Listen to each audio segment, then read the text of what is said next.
Guys good morning सबैजनालाई सबैजना सन्चै हुनुहुन्छ अनि म पनि सन्चै आरामै छु। हजुरहरूलाई मेरो भ्लगमा स्वागत छ। म चाहिँ घर काम सकेर खाना बनाएर भ्याएर अहिले चाहिँ घाँस काट्न आएको थिएँ। घाँस पनि फाइनल्ली पुऱ्याएँ। एउटा भिडियो बनाउँछु भनेर भिडियो बनाउनलाई छु। बाबा चाहिँ त्यहाँपारि मकै खन्न लाग्नु भयो, भाउजूको दोराकोटा मकै खन्नु भयो भनेर। त्यही भएर आज चाहिँ 3 दिन भयो पानी आएको छ, झोरी लागेको छ पुरै।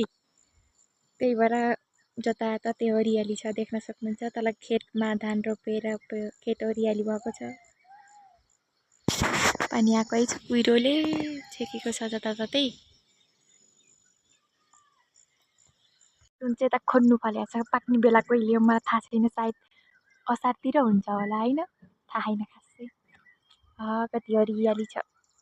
बुटलमा बसेर गर्मी खानुभन्दा यहाँ बसेर शीतल खानुको मजा बेग्लै छ। त्यही भएर दिदी हजुरआमाहरू सबै आउनु प्युठानतिर। जम्मा गरेँ डोको मभन्दा ठुलो छ कसैलाई नि। बाटो फेरि यस्तो भिरमा हो कि यता हो माथि छ बाटो, के गरेर जाने हो। यसको बारी बोकेँ। यिनै चप्पल चाहिँ हातामा छन् किनकि चिप्लो छ नि त पानी आएको। त्यही भएर बाटो चाहिँ यति खतम छ नि, कुरा नगरौँ। बाटो निस्केर बल्ल बल्ल मोटर बाटोमा आइसकेँ। मकै दोराकुटा खन्ने बेला भइसकेको छ। अब हाम्रो पनि खन्ने होला सायद भोलि। बाबाहरू चाहिँ त्यहाँ मकै खन्दै हुनुहुन्छ, तिनजना दाइ भाउजू बाबा भएर।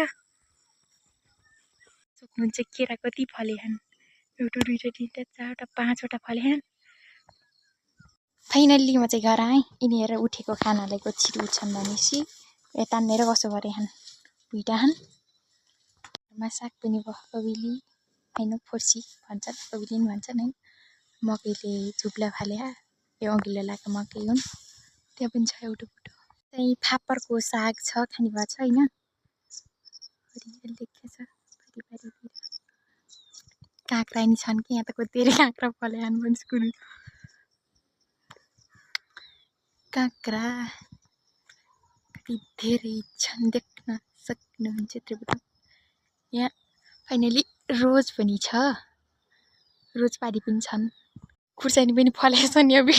यो खुर्सानीको भिडियो चाहिँ स्पेसल हाम्रो जेठो भिनाजु हिमालय भिनाजुको लागि ल, किनकि हजुरलाई खुर्सानी धेरै मनपर्छ नि। परगान्डा त छैन नि पनि परगान्डालाई नि त मनपर्छ धेरै खाने चाहिँ भिनाजु।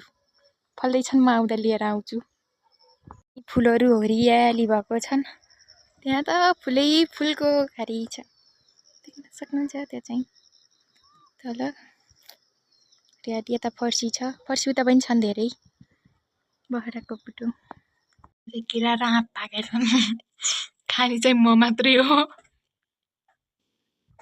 खाएँ ल, खाएर माथि आएर भिडियो बनाउँदैछु। मकै चाहिँ 19 गते छरेको क्या, सायद म बुटलाट आउनको दिन यति ठुला भइसक्यो। अब भोलिदेखि खन्ने होला।